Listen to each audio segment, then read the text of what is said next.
Some religious scholars whisper about the Watchers, ancient beings who descended and taught men forbidden knowledge.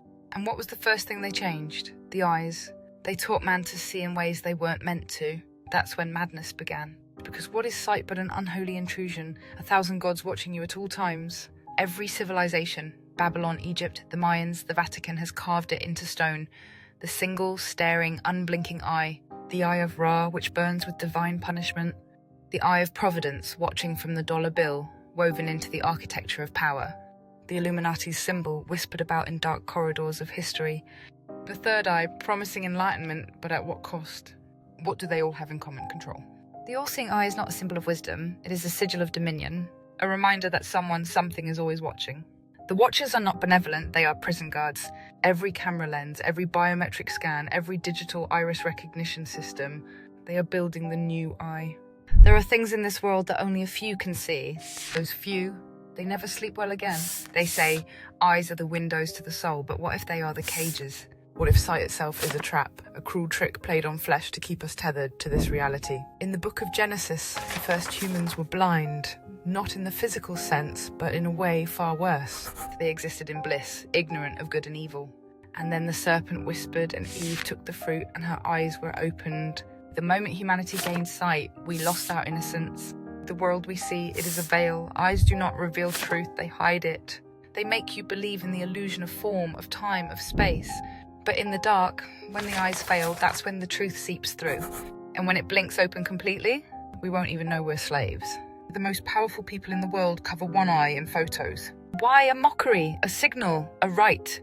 You hear a knock, it's past midnight. You don't expect visitors.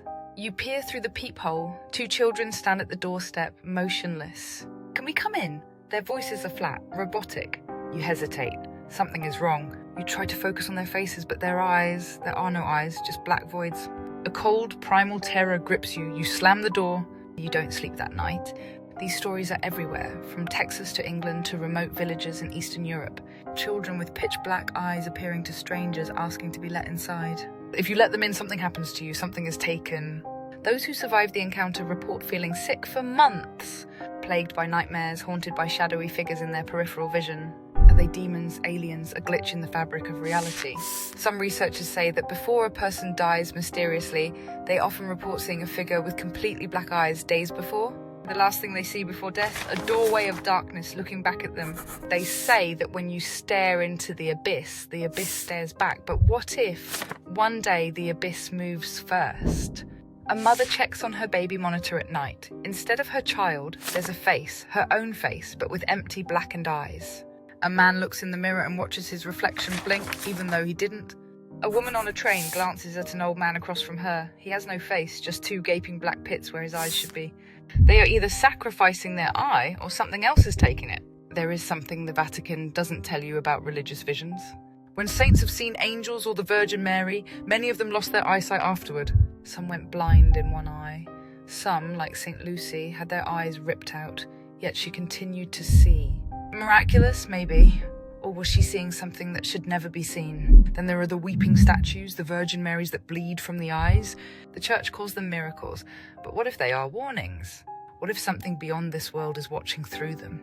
What if every holy icon with carved eyes is a keyhole and something on the other side is looking back at us?